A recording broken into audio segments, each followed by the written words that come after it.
반갑습니다. 한 주 동안 잘 지내셨죠? 네, 즐거운 또 행복한 금요일 밤입니다.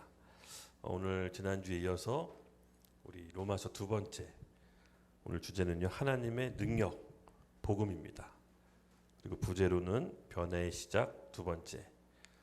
여러분 변화받을 준비가 되어 있으십니까? 네. 우리 로마서 12장 2절에는 너희는 이 세대를 본받지 말고 마음을 새롭게 함으로 변화를 받아 하나님이 기뻐하시고 온전하시고 선하신 뜻이 무엇인지를 분별하라고 했습니다. 우리가 변하기 위해 전제 조건, 첫 번째, 이 세상을 본받지 않는 것입니다. 그리고 두 번째, 마음을 새롭게. 마음이 변화되지 않으면 첫 번째가 우리가 변화될 수가 없습니다. 그래서 오늘 우리가 변화되기 위해 첫 번째 가장 싸워야 될 싸움터, 바로 이 마음입니다. 그래서 여러분 마음 가운데 하나님의 말씀을 기준으로 가득 심어놓고 이 싸움을 시작하는 겁니다. 그래서 우리가 변화를 받아서 올해 하나님께서 우리에게 주시고자 하는 하늘의 신령한 은사와 축복들을 모두 다 받는 시간 되기를 예수님의 이름으로 기도드립니다. 우리 본문 말씀, 오늘은 8절부터 시작하겠는데요. 제가 번갈아 가면서 교독하도록 하겠습니다. 제가 먼저 읽겠습니다. 먼저 내가 예수 그리스도로 말미암아 너희 모든 사람에 관하여 내 하나님께 감사함은 너희 믿음이 온 세상에 전파됨이로다.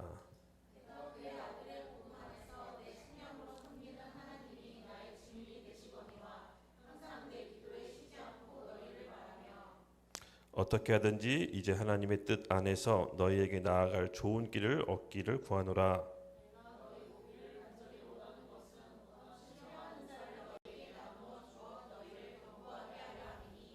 이는 곧 내가 너희 가운데서 너희와 나의 믿음으로 말미암아 피차 안위함을 얻으려 함이라.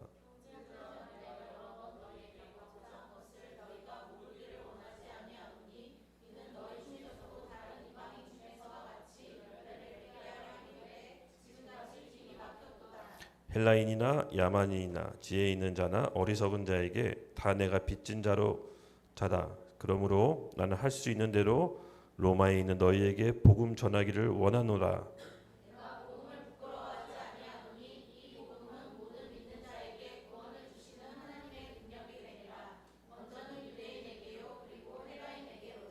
같이 읽겠습니다. 시작. 복음에는 하나님의 의가 나타나서 믿음으로 믿음에 이르게 하나니 기록된 바 오직 의인은 믿음으로 말미암아 살리라 함과 같으니라. 아멘. 기도하겠습니다. 하나님 감사합니다. 이 밤에도 우리 다 같이 모여 하나님을 찬양과 경배와 예배를 드렸습니다. 주님, 부족한 저를 입술을 통해서 오늘 이 하나님의 말씀을 증거하려고 합니다. 주님 함께 해주시고 성령께서 원하시는 꼭 필요한 말들을 오늘 이 밤 나오게 하여 주시고, 또 하나님께 성령께서 우리 마음을 새롭게 변화시켜서 이 땅에 하나님 나라를 확장시키고 다시 오실 예수님의 재림을 준비하는 우리 귀한 다음 세대들이 될 수 있도록 하나님 기름 부어 주시옵소서.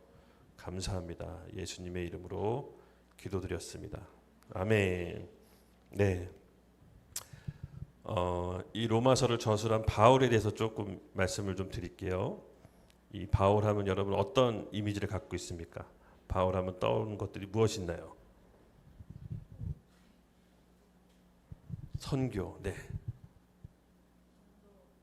전도, 네. 뭐라고요? 고난, 아멘. 또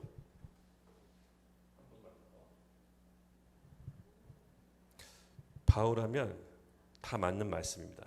또 개인적으로 바울의 로마서를 읽으면 이 바울의 강직한 복음에 대한 확신을 느낄 수 있습니다. 절대 복음에 대해서 타협이 없습니다. 여러분 잘 아시죠? 이 바울은 열정과 끈기의 사나이라고 제가 좀 결론을 내렸어요. 그 이유는, 그 열정은 뭐냐면은 하나님께 엄청난 죄인 중에 괴수인 그 바울이 스스로 하나님께 탕감받은 죄인의 그 은혜가 너무 커서 그 삶을 전심으로 하나님께 드릴 수밖에 없는 그 불타는 열정, 그리고 그는 끈기의 사나이였습니다. 7번 넘어지면 8번 일어나고요. 10번 넘어지면 11번 일어나는 끈기의 사나이였습니다. 근데 그 끈기는 어디서 기인하냐? 본인이 믿고 있는 복음에 대한 확신. 이것이 본인이 끈기 있는 사나이로 만들었습니다. 예, 맞습니다. 여러분, 이 복음을 알게 되면, 하나님의 능력을 알게 되면 멈추거나 포기할 수가 없습니다. 이 바울이 어느 정도로 이 불덩이 같이 열정적이었냐면요. 여러분 잘 아시죠? 갈라디아 2장 사건. 이 베드로 사도가 이방인들하고 밥 먹다가 예루살렘에서 야고보가 온다는 소식을 듣고 갑자기 밥 안 먹는 척했어요. 그랬더니 바울이 보고 격동했죠. 어떻게 보면 베드로는 자기 스승이에요. 그러니까 선배죠. 신앙 대선배입니다. 예수님의 총애하는 바로 오른팔의 제자였고 예수님을 직접 만난 그 사도였어요. 그런데도 불구하고 바울은 여지없이 너 지금 그 행동 잘못됐다. 아주 그냥 예수님의 오른팔을 까 내려갑니다. 맞습니다. 바울은요, 그 열정이 대단한 사람이었습니다. 하나님 앞에 복음 앞에서 타협하는 것을 비록 신앙 선배라 할지라도 눈뜨고 볼 수 있는 그런 성격이 아니었습니다. 그런데 또 이 사람의 재밌는 성품 중에 하나, 재밌는 게보다도 놀라운 성품 중에 하나가 굉장히 창의적이었습니다. 그 복음에 대한 확신이 너무 강력해서 때론 열정적으로 불덩이 같았지만 또 한편으로는 이 복음을 잘 전할 수만 있다면 본인의 삶을 창의적으로 창조적으로 바꿔냅니다. 정말 놀라운데요. 우리 고린도전서 9장 22절에서 23절 제가 개인적으로 너무 좋아하는 구절입니다. 우리 같이 한번 읽을게요. 시작.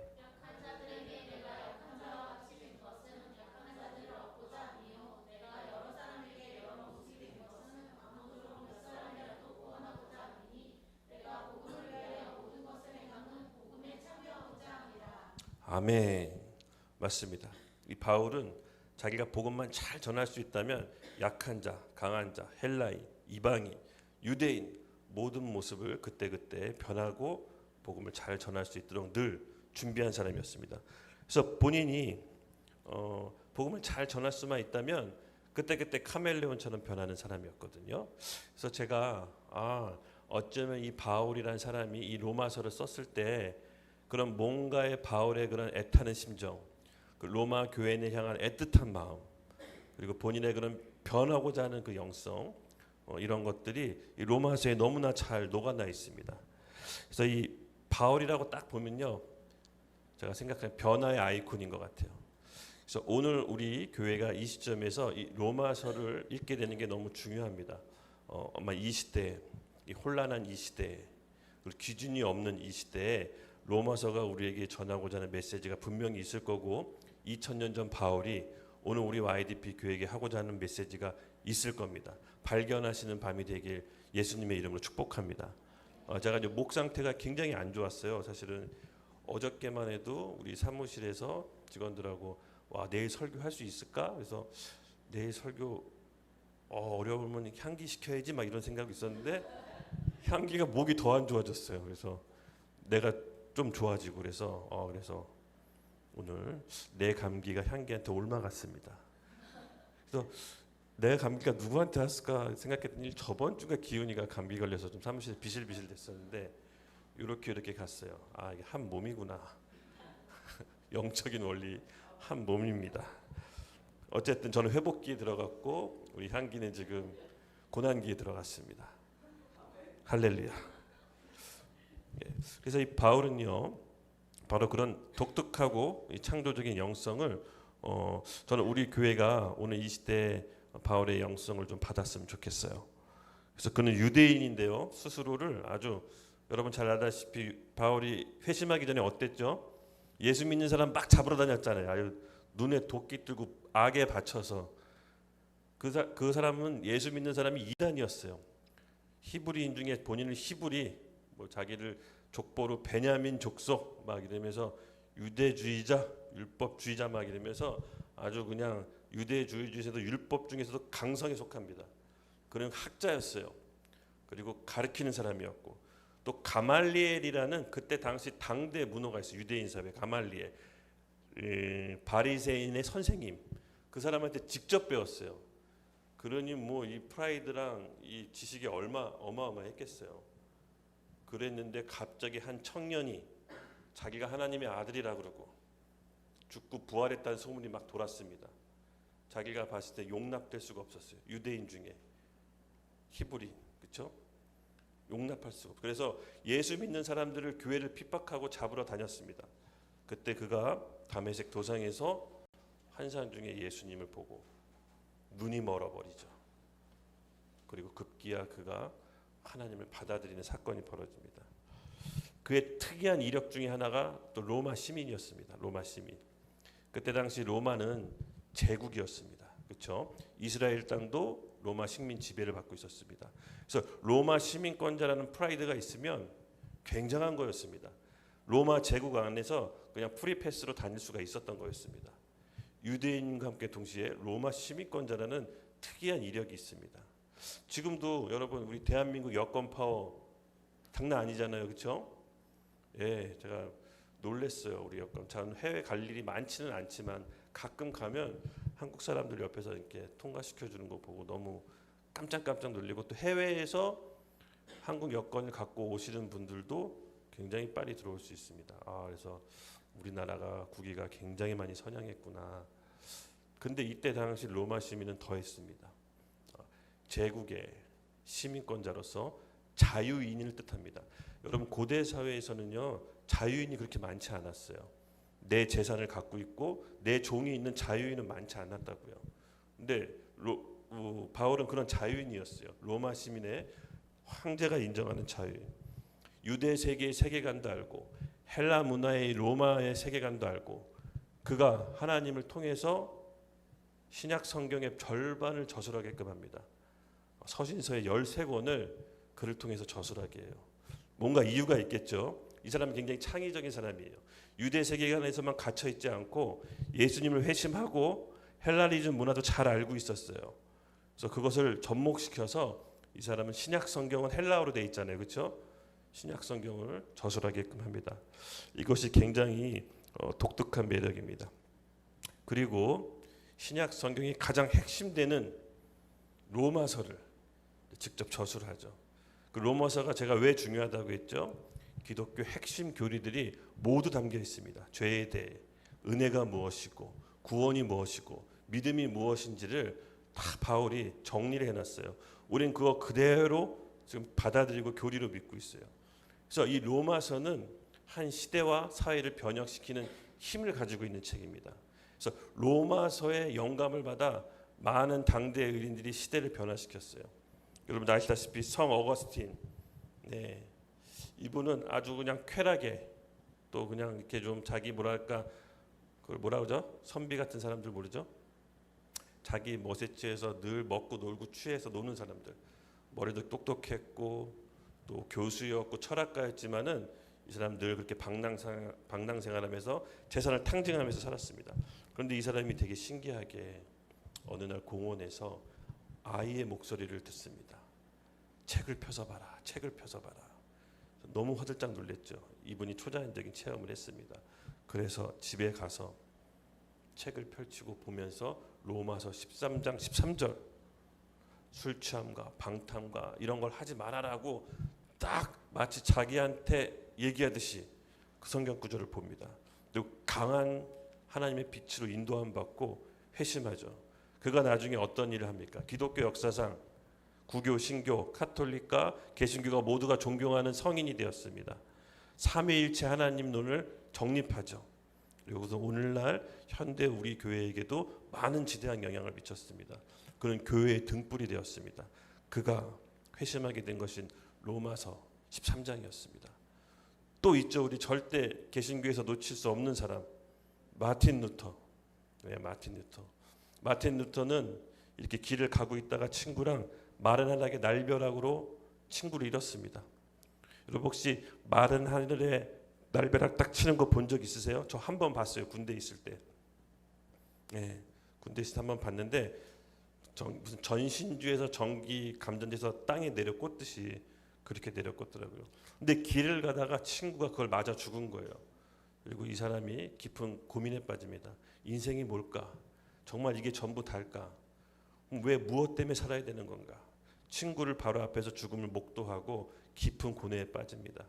이 사람은 이제 법학도였는데 아버지는 법관이 되기를 원했지만 그 길로 모든 것을 접고 수도원으로 들어가 수도사가 됩니다. 그래서 어떻게 하면 구원을 얻을 수 있는지 갖은 피나는 노력 끝에 수도를 향하는데 아무리 고행과 수행을 해도 구원을 얻을 수가 없었습니다. 근데 어느 날 이 수도원에서 로마로 일을 보냈습니다. 로마로 가서 일을 처리해야 될 것이 있었는데 로마로 보냈는데 그 로마의 성 베드로 성당이 있었습니다. 그 성 베드로 성당은 무릎으로 계단을 올라가면은 구원을 받는다는 속성이 있었어요. 그래서 루터가 보니까 사람들이 다 무릎하기 까지는데 무릎으로 올라가고 있었어요. 구원받기 위해서 그런 엄청난 고통과 수행을 하는 것이었습니다. 역시 루터도 따라했죠. 하다가 어느 정도 하다가 정말 이렇게 해서 구원받는 게 맞는가? 정말 이렇게 고행을 통해서 구원받는 게 맞는 건가? 하나님이 정말 구원을 이렇게 하신 건가라고 의문점을 갖게 되고 그때 우리가 너무나도 잘 아는 이신칭의 교리를 만들죠.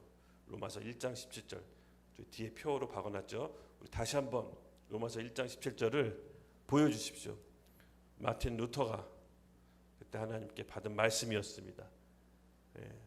함께 읽겠습니다. 시작. 복음에는 하나님의 의가 믿음으로 믿음에 이르게 하나니 기록된 바 오직 의는 믿음으로 말미암아 살리라 함과 같으니라. 아멘. 하나님께서 마틴 루터에게 알려주셨습니다. 구원은 오직 믿음으로만 가능하다는 것을 깨닫고 수도사로 돌아가 신학생들한테 이신칭의 교리를 가르치기 시작했습니다.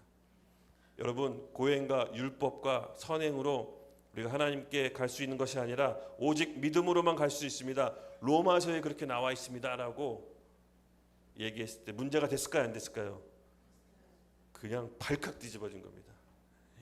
불경스럽다. 어떻게 네가 그런 얘기를 하냐면서 로마 사제였지만 굉장히 핍박을 당합니다. 그리고 그는 가톨릭의 죄, 가톨릭이 뭘 잘못했는지 조목조목 95개의 조의 반박문을 써서 비덴베르크 성당에 붙여버리고 종교개혁의 서막을 울리게 됩니다. 역사가 바뀌게 되죠. 그가 역시 감동을 받았던 건 로마서. 이처럼 하나님께서는 각 시대와 사회를 변화시키기 위해서 하나님의 사람들에게 로마서를 던져줍니다. 바울도 이 로마서를 통해서 이 시대 교회를 변화시켰듯이 이 로마서를 어김없이 읽는 사람들은 내 개인 물론 이 사회 공동체를 바꾸는 그런 영적인 힘이 있습니다. 그러면 바울은 영적인 용사였습니다. 아주 장군과 같은 사람이었습니다. 그래서 여러분 영적인 용사와 장군과 같은 사람이 되려면 로마서를 읽으십시오. 제가 숙제 줬잖아요, 그렇죠? 하루에 1장부터 16장 읽어보라고 한 30분 정도밖에 안 걸립니다. 읽어보면은 알 수 없는 영적인 힘과 기준이 생길 겁니다. 그리고 하나님께서 여러분을 혹시 아나요? 마틴 루터 같은 개혁자처럼 하나님 쓰실 수 있어요. 아무도 모르는 겁니다. 우리가 로마서를 기대하는 마음으로 봅시다. 그래서 네, 아멘. 그래서 바울은 이렇게 많은 서신서를 정말 이 신들린 듯이 막 저술합니다. 하나님이 너무나 기뻐서 그가 쓴 책을 성경, 정경 66권 안에 넣습니다. 우리 바울 서신하면 크게 세 가지를 분류하는데 목회 서신, 옥중 서신, 교회 서신. 목회 서신은 세 가지가 있습니다. 상식으로 알아두면 좋습니다. 외우기 쉽게 해줄게요. DDD 따라해 보세요. DDD. 디모데전서, 디모데후서, 디도서, 목회서신. 옥중서신 감옥에서 쓴 게 있습니다. 애골빌빌 따라해 보세요. 애골빌빌. 감옥 가면 뼈가 빌빌된다. 뭐 애골빌빌 이렇게 만들었습니다. 에베소서, 골로새서, 빌레몬서, 빌립보서 이렇게 외우시면 좋습니다. 그리고 교회 서신은 뭐 많습니다. 로마서, 고린도 전후서, 데살로니가 전서, 뭐 갈라디아서 뭐 쭉 있습니다. 그래서 이런 거 상식적으로 알고 다른 사람한테 얘기해줘도 여러분 좋을 것 같습니다. 그래서 우리가 로마의 서신서를 그 신약성경 서신서가 왜 중요하냐면요. 바로 바울은 제자 양육과 교회에 대한 얘기를 바로 신약성경의 그 서신서에 비로소 쫙 나열합니다. 교회에서 어떻게 생활해야 되고 제자는 어떻게 양육해야 되고 영적인 자녀는 어떻게 길러야 되는지를 아주 상세하게, 특별히 로마서는요 기준을 제시한 책입니다. 기준. 아까도 얘기했지만 로마서를 읽으면 어김없이 기준과 변화가 일어난다고. 우리 안에 기준이 세워집니다. 그리고 그 기준을 통해서 변화를 일으키는 역동성이 있는 책입니다. 그래서 여러분 로마서를 열면 판도라의 상자를 연 겁니다. 어떻게든 변화가 될 수밖에 없습니다. 그래서 여러분 로마서를 잘 읽고 하나님께 나아가는 변화의 시간이 되길 예수님의 이름으로 축복합니다. 네. 잠깐만요.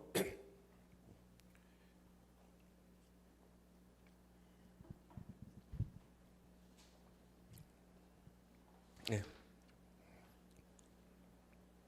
그래서 이제 본문 말씀으로 이제 함께 살펴보도록 하겠습니다.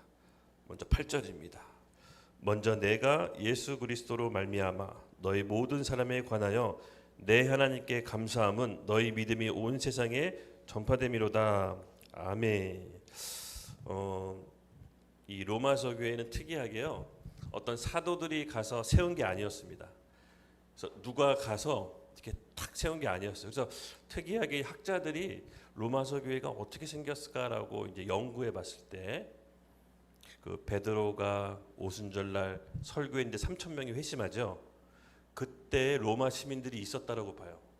그래서 그거를 듣고 형제하고 우리가 어찌할꼬 어떻게 살아야 됩니까? 라고 물었을 때 베드로가 주 예수를 믿고 세례를 받으라고 합니다. 그때 로마 시민들이 있었다라고 추정합니다. 그리고 그들이 로마로 돌아가서 자생적으로 교회를 탄생한 게 바로 로마 교회였습니다. 그러니까 바울이 이 소식을 고린도에서 들었던 거예요. 그러니까 얼마나 애틋하고 기특하겠어요. 어떻게 보면 바울은 당대 교회 개척자였잖아요. 복음 전도자고.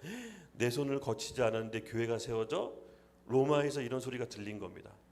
애틋하고 기특하고 뭐 하나라도 더 주고 싶은 마음이 이 로마서 편지에 그대로 담겨져 있습니다. 빨리 가서 만나고 싶고 그들을 통해서 내가 갖고 있는 신령한 복들을 나눠주고 싶은데 여러분을 보기를 정말 고대합니다라고 이 편지를 보면 구구절절하게 써 있습니다. 바울이 얼마나 로마서 교회를 기대하고 그 성도들을 보고 싶어 했는지 여실히 잘 나타납니다. 9절 내가 그의 아들의 복음 안에서 내 심령으로 섬기는 하나님이 나의 증인이 되시거니와 항상 내 기도에 쉬지 않고 너희를 말하며 어떻게 하든지 이제 하나님의 뜻 안에서 너희에게로 나갈 좋을 길을 얻기를 구하노라. 아멘. 네, 뭐 일상적인 통상적인 당대의 인사입니다. 네, 그래서 로마에 곧 방문하게 되길 기도하는 바울의 내용이었고요. 11절 내가 너희 보기를 간절히 원하는 것은 어떤 신령한 은사를 너희에게 나누어 주어 너희를 견고하게 하려 함이니. 네, 신령한 은사. 바울이 이 로마 교인들을 보기 원했던 것이 신령한 은사를 나눠주기 원한다고 했습니다. 신령한 은사가 뭘까요? 예, 주의 종, 하나님의 종들은 하나님께서 그 일을 감당하기 위한 은사와 능력을 주십니다. 정말 신기하게 주셔요. 근데 이게 어떤 초자연적인 신령한 것만 의미하는 것이 아니라 물질, 정신적인 힘, 용기 이런 마음도 줘요. 그것이 이제 신령한 은사에 다 포함되어 있어요. 그래서 뭔가 하겠다라고 결단하겠다고 나아갔을 때 주의 종으로 결단하고 나아갔을 때 하나님께서 책임져 주시는 것을 경험하게 됩니다. 저도 이제 작년 11월 달에 이게 사업을 정리하면서 내가 이걸 정리하고 하나님 일을 이제 해야겠는데 더 이상 늦추면 안 되는데 이게 빚이 있는데 어떻게 이거를 내가 할 수 있겠지? 기도했는데 하나님이 처리해 주셨을까요? 안 해주셨을까요? 네, 그림처럼 정말 거짓말처럼 해주셨어요. 이건 정말 명확한 사인이구나 하고 해서 주의 일을 했습니다. 했는데 우리 사랑하는 여러분들이 조금씩 늘어나더라고요. 그래서 제가 이게 이 상태로 가면 어떡하지? 그냥 이대로 그냥 뭐 수도원이 돼야 되나? 수도사를 차려야 되나? 했는데 감사하게 수도사 같은 교회가 됐습니다. 믿음과 말씀과 기도의 영성을 갖춘 또 말씀을 실천하는 교회로 점점 자라나기 시작했습니다. 하나님은 다 계획이 있으시더라고요. 근데 제가 생각하기에 저 혼자만 헌신했냐? 그렇지 않죠. 기훈이가 같이 풀타임 주의 종으로 또 헌신했습니다. 또 이렇게 헌신하고 나니까 여러 보니까 또 헌신해야 될 사람들이 보이더라고요. 그래서 우리 향기가 하나님 마음을 받아서 또 헌신하게 됐습니다. 근데 이렇게 헌신했더니 망했을까요? 안 망했을까요? 아직 모르죠. 가봐야겠지만 지금까지는 괜찮은 것 같아요. 그렇죠? 지금까지는 감기 서로 옮기는 거 빼놓고 행복합니다. 맞습니다. 하나님은 주의 종에게 감당할 수 있는 마음과 정신과 물질과 능력과 하늘에 신령한 것을 모두 줍니다.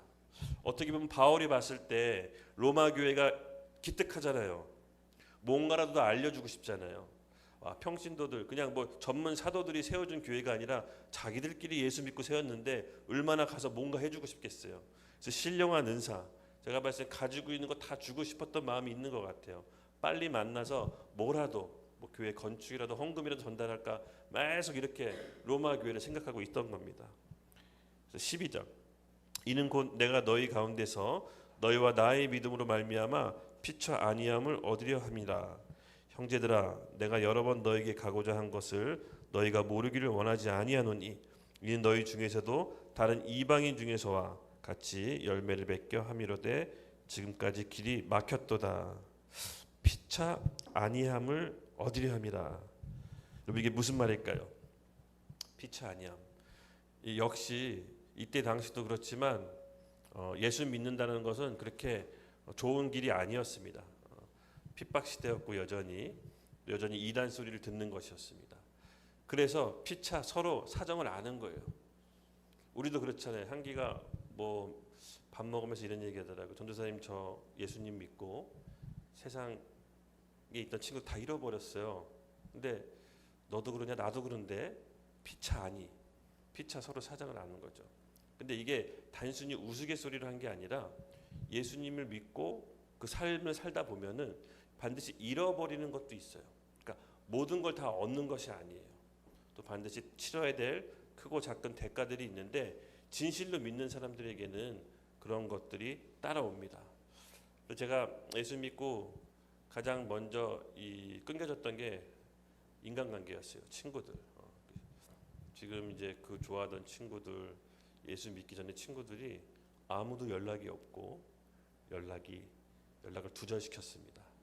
제가 연락 두절시킨 것도 있고 그쪽에서 연락 두절한 것도 있고.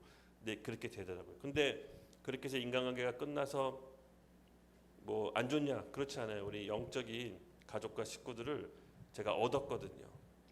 근데 이 영적인 가족과 식구들을 통해 얻어서 내가 느낀 건 뭐냐면은 이 행복만 우리만 간직하면 안 된다는 거였어요. 그래서 제가 예수 믿지 않는 친구들도 다시 가고 학교 선후배도 다시 찾아가고 다시 만나고 다시 접촉하고 하고 있습니다. 이제는 내용이 있어요. 제가 전달해야 될 내용이 이젠 제 안에 생겼어요. 그때는 제가 내용이 없었거든요. 그래서 제가 뭔가 조건을 갖추고 만나야 된다고 생각했는데 그렇지 않습니다. 저에게 예수님이란 생명, 그 복음, 내용이 있습니다. 그래서 저는 누굴 만나더라도 제 예수 그리스도의 생명을 전할 수 있도록 단단히 준비하는 삶을 삽니다. 이것이 바로 13절 열매 맺게 하려고 하는 것입니다. 여기서는 어떤 삶의 성령의 열매보다도 전도의 열매를 뜻해요. 13절은. 그래서 우리가 누굴 만날 때든 어딜 갈 때든 복음을 전할 수 있도록 마음의 준비, 실질적인 내용의 준비를 하셔야 돼요.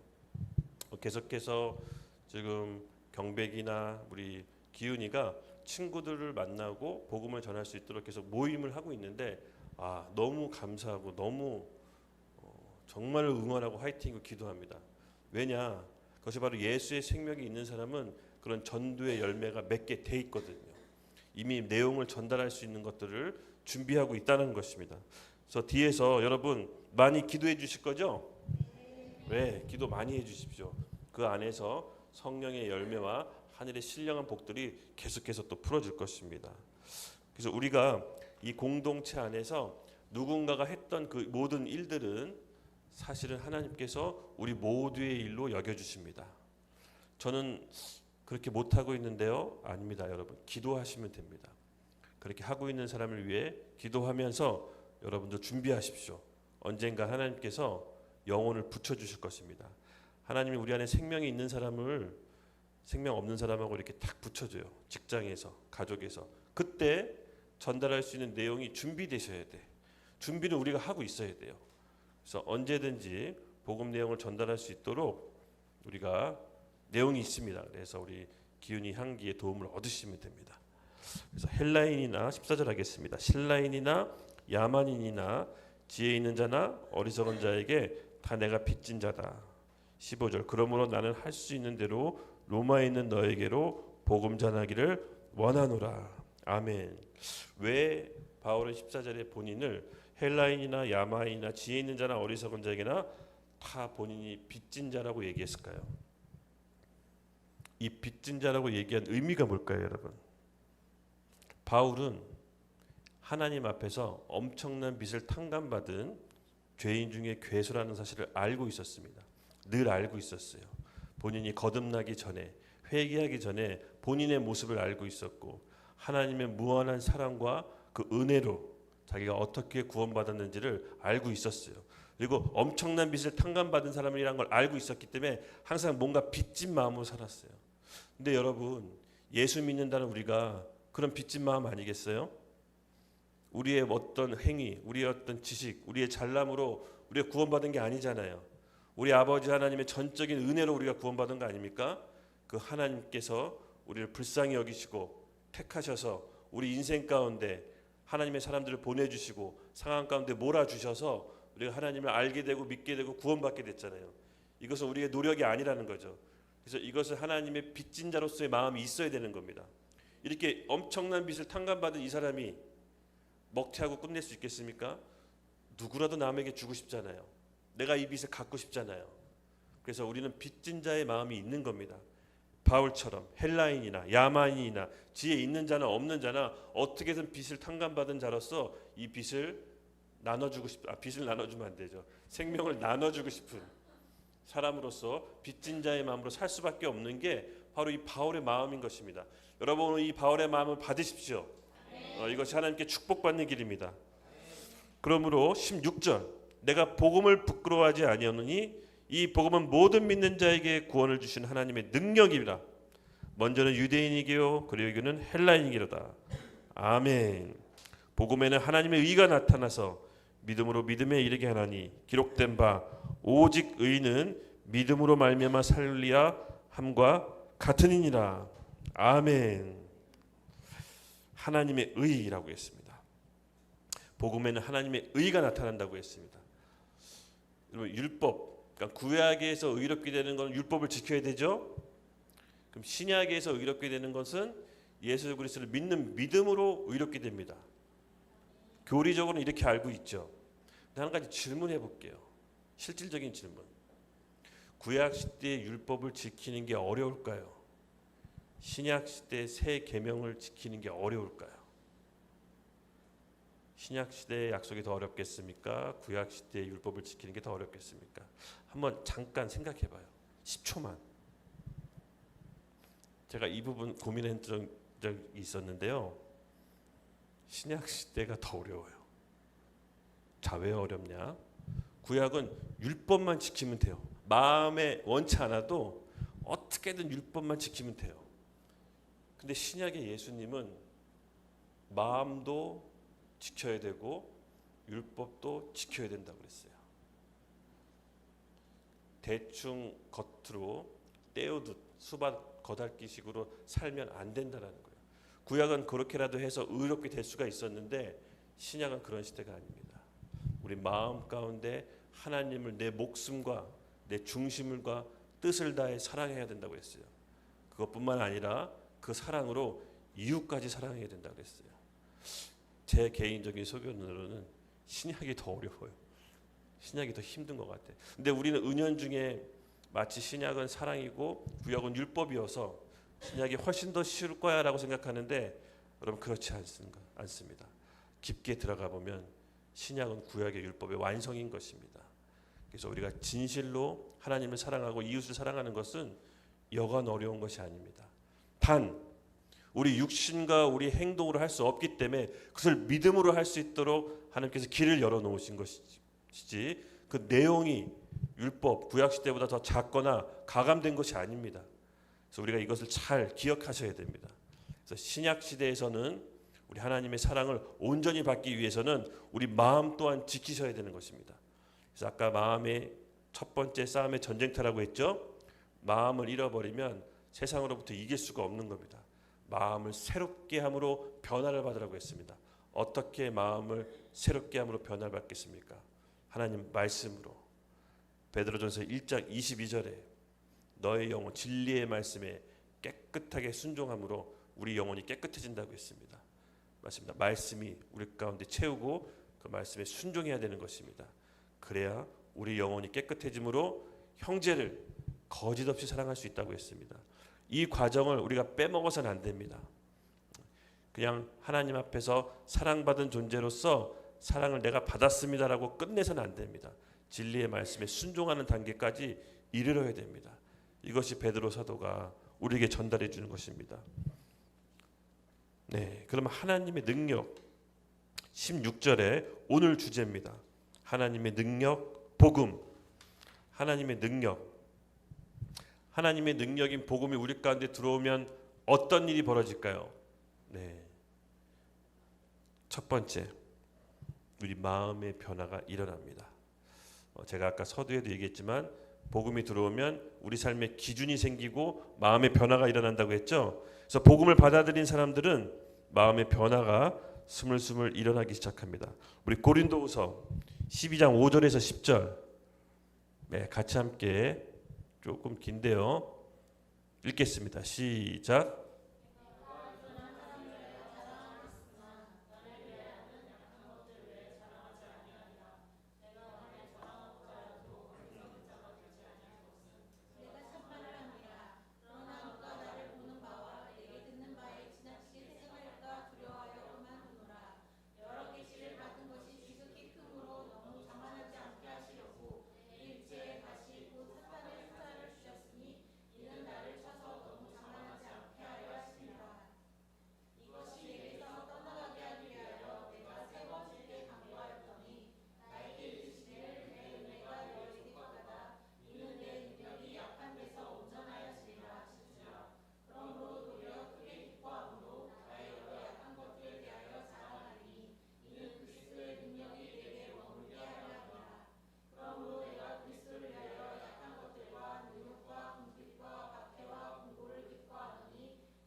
아멘. 마음을 새롭게 변화시키는 구체적으로 뭐냐면요. 생각을 바꾸는 겁니다. 상황이나 환경이 변하지는 않지만 내가 그것을 마주하는 생각이 바꾸는 것이 바로 마음이 변하는 겁니다. 바울이 여러분 상태가 어떻습니까? 바울에겐 가시가 있었습니다. 꼭 낫고 싶은, 이것만 없으면 살 것 같은 그 가시. 어떤 질병인지는 자세히 모르지만 치명적인 질병인 것 같습니다. 평생 쫓아다녔습니다. 근데 바울이 이 가시 같은 질병이 나았나요? 그렇지 않습니다. 본인의 인생을 늘 발목 잡은 가시와 같은 그 질병이 낫지 않았습니다. 근데 바울은 본인의 생각을 바꾸기 시작했습니다. 그 가시에 주목하는 게 아니라 하나님께 나한테 주신 그 은혜가 너무 커서 그 은혜가 족하다. 병이 낫지도 않았습니다. 상황은 바뀌지 않았지만 문제를 바라보는 생각이 바뀜으로 더 이상 바울은 그 가시가 문제가 문제로 여겨지지 않았습니다. 바로 이것입니다. 복음 받았다는 것은 우리 안에 이루어질 하나님의 능력, 우리 생각이 바뀌게 됩니다. 우리가 물체를 바라보는 생각이 바뀝니다. 사건을 바라보는 시선이 바뀝니다. 여러분, 이렇게 예수 그리스도의 복음의 생명이 들어오면 문제가 더 이상 문제로 여겨지지 않습니다. 문제는 여전히 있지만 그것이 문제가 안 됩니다. 바울은 이 길로 선택하는 겁니다. 우리가 어떤 기도 응답을 받고 문제가 해결되는 경우도 있지만 바울의 경우는 조금 더 높은 수준의 믿음을 보여줍니다. 문제가 바뀌지 않더라도 더 이상 문제가 아니다. 내게 받은 은혜가 족하다. 여러분, 우리가 이런 믿음을 본받고 싶지 않습니까? 우리도 이 안에서 믿음의 변화, 바로 하나님의 능력이 우리 가운데 임하길 예수님의 이름 축복합니다. 그러므로 여러분 뭔가가 우리를 발목을 붙잡고 있는 질병이 있다면 그냥 무시 때리십시오. 무시 때리고 하나님께서 내게 주신 은혜가 너무 커서 이게 있건 없건 난 상관없다. 나는 내 갈 길 가겠다. 뭔가 신앙인으로서 여러분 결기가 있어야 됩니다. 뭔가 용사 같은 용맹함이 있어야 됩니다. 작은 거에 쩔쩔매는 존재가 아닙니다. 이 땅의 왕 같은 존재입니다. 하나님의 생명과 바꾼 존귀한 자녀입니다. 그래서 우리가 너무 작은 거 사소한 거에 쩔쩔매거나 너무 깊이 고민하고 파고 들어가지 마십시오. 하나님께 받은 은혜가 너무 족한 사람은 무시하고 가는 겁니다. 아셨죠? 네, 이런 변화가 우리 가운데 시작될 것을 저는 믿습니다.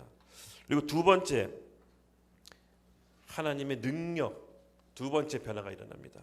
로마서 8장 9절에서 10절 같이 함께 읽겠습니다. 시작.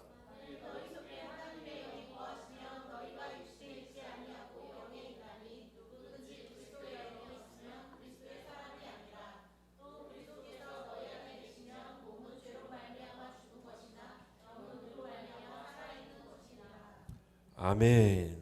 네, 여기 말씀에 보면 만일 너희 속에 하나님의 영이 거하시면 너희가 육신에 있지 않고 영에 있나니 누구든지 그리스도의 영이 없으면 그리스도 사람이 아니라.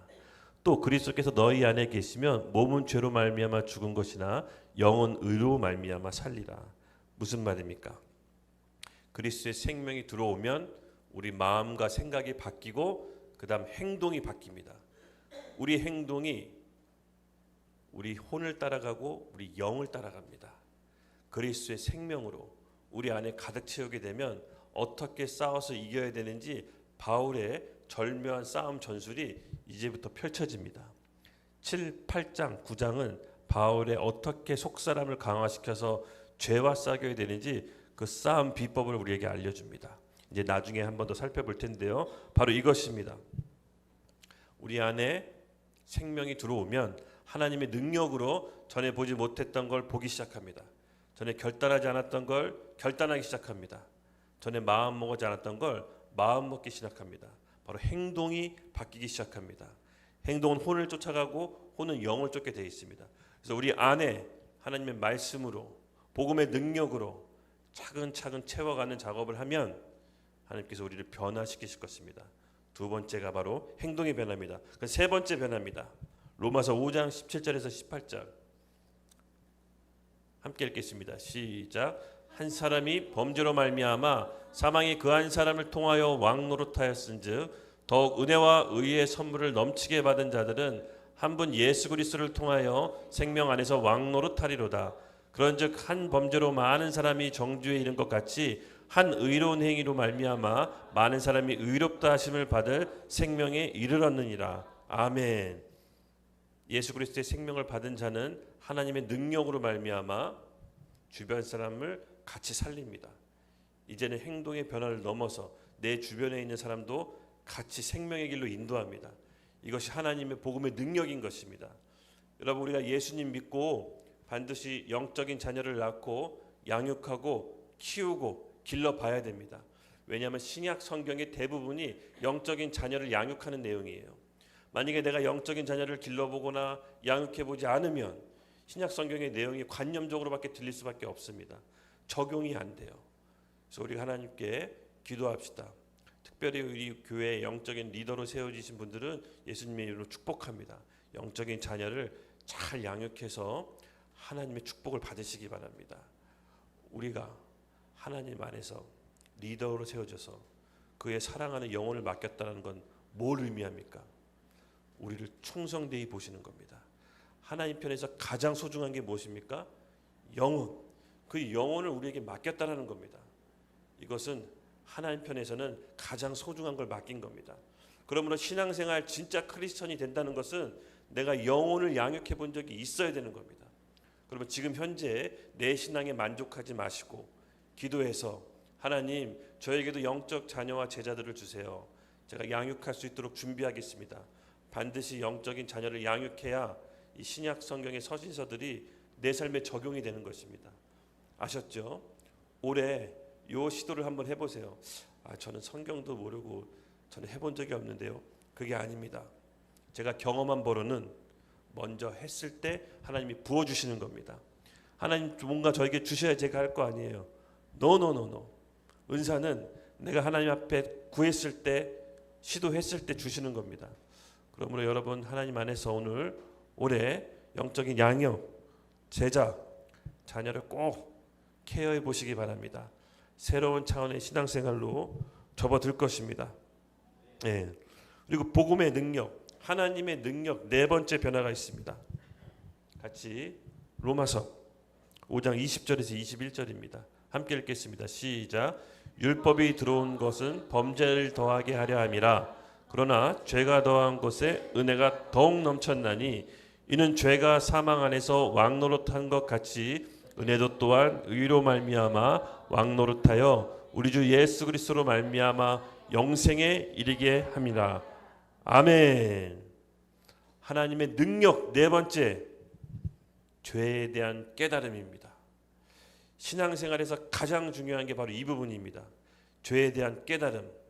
죄가 더한 곳에 은혜가 더욱 넘쳤다라고 합니다. 이게 무슨 말입니까? 결국 은혜를 알려면, 정말 하나님의 은혜를 알려면 내가 얼마나 큰 죄인인지를 먼저 깨달아야 그 죄가 얼마나 큰지를 알 수 있는 겁니다. 그래서 바울이 이렇게 잘 표현한 거예요. 죄가 더한 것에 은혜가 더욱 넘친다. 그러므로 여러분, 죄를 먼저 깨닫게 되는 것은 하나님의 복음의 능력인 것입니다. 성령이 오시면 죄에 대하여, 의에 대하여, 심판에 대하여 깨닫게 하신다고 했습니다. 바로 그 성령이 우리 가운데 있고 하나님의 복음의 능력이 시작된 우리에게 죄에 대한 깨달음이 있기를 예수님의 이름으로 축복합니다. 찬양 나오세요. 우리 같이 이 부분을 놓고 기도할게요. 오늘 복음의 능력으로 변화되어가는 네 가지 우리 같이 함께 배웠습니다. 첫 번째, 내가 먼저 내 생각, 마음을 바꾸는 겁니다. 성령께서 우리 안에 오시면은 전에 보지 않았던 시각으로 우리가 바라보게 됩니다. 먼저는 우리 생각을 바꾸는 거예요. 상황이 바뀌지 않는다. 그럼 여러분 기도 방법을 바꿔야 돼요. 하나님께서 요구하시는 게 다른 거예요. 어쩌면 우리의 믿음의 수준을 한 단계 더 업그레이드 시키기 위해서 기도 응답이 안 되어지는 걸 수도 있어요. 역설적으로. 그때 뭐가 해야 되냐? 우리의 생각을 바꾸는 거예요. 아버지, 제가 받은 은혜가 족합니다. 제가 생각을 바꾸겠습니다. 하나님, 상황이 변하지 않더라도, 여전히 달라진 건 없더라도 주님께 주신 은혜가 너무나 커서 제가 하나님 아버지께 감사하지 않을 수 없습니다. 그러므로 더 이상 이 문제가 아닙니다 라고 하나님께 드려주십시오. 올려드리십시오. 두 번째 복음의 능력, 우리 안에 복음의 능력이 들어오면 우리 행동이 바뀌게 되어 있습니다. 필연적으로 시간차가 걸리겠지만 따라오게 되어 있습니다. 우리 행동을 여러분 바꿀 때, 성령께서 우리에게 이끄실 때 우리가 저항하지 말고 그대로 가보십시오. 제가 얘기했잖아요.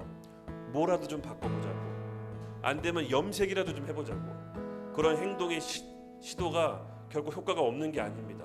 사람이요, 되게 신기하게 우리가 마음이 먼저 바뀌어서 행동을 옮긴다고 생각하잖아요.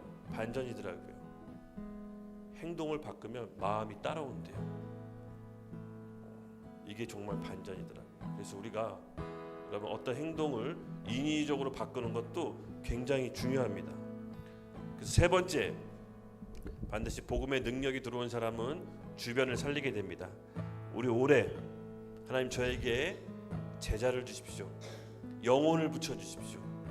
제가 하나님 영혼을 붙여주신 영혼을 하나님 안에서 양육시킬 수 있도록 절 준비시켜 주십시오. 하나님 이 시간 구하겠습니다. 그리고 마지막 네 번째 복음의 능력, 주여 제가 죄에 대해서 얼마나 큰 죄인인지를 깨닫게 해주십시오. 죄에 대한 깊이가 커질수록 그에 비례해서 은혜도 더 커지는 것입니다. 그러므로 하나님께 우리 두 손 들고 주여 외치면서 복음의 능력으로 올 한 해 2024년도 하나님의 능력으로 변화받기를 원합니다. 하나님 아버지, 오늘 이 시간 저를 변화시켜 주시고 저희 가족과 직장과 공동체를 변화시켜 주시고 이 나라를 변화시켜 주시옵소서. 주님 안에서 변화되기를 원합니다. 우리 주여 함께 외치면서 기도하겠습니다. 주여! 우리를 경외함으로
곳곳이 시들어도 주 사랑 영원해. 주님 사랑 신실해요. 주 사랑이 내 생명보다 귀하고 주 사랑이 파도보다 더 강해요. 세월이 가고 꽃이 시들어도 주 사랑 영원해. 주님 사랑 신실해요. 하나님 아버지 감사합니다. 오늘 우리에게 주시는 성령의 감동에 따라 주님 우리 마음 가운데 한 영혼을 품은 자들에게 하나님 변화의 시작을 일으켜 주시옵소서. 먼저는 죄에 대해 깨닫고 하나님의 크신 은혜를 먼저 경험하게 해주시고 또 우리가 전에 생각하지 못했던 것들을 생각함으로 내 문제가 더 이상 문제로 여겨지지 않는 우리 아버지 하나님의 은혜가 족하다는 고백이 나올 수 있도록 우리의 생각을 바뀌게 하여 주시옵소서. 특별히 우리 이 시간 하나님 마음 가운데 영혼을 품은 자들에게 영혼을 오래 붙여주시옵소서. 그들에게 복음의 생명을 나눌 수 있는 준비를 시킬 수 있도록 하나님 역사하여 주시옵소서. 감사합니다. 오늘 예배도 아버지 하나님께 온전히 올려드립니다. 예수님의 이름으로 기도드렸습니다. 아멘.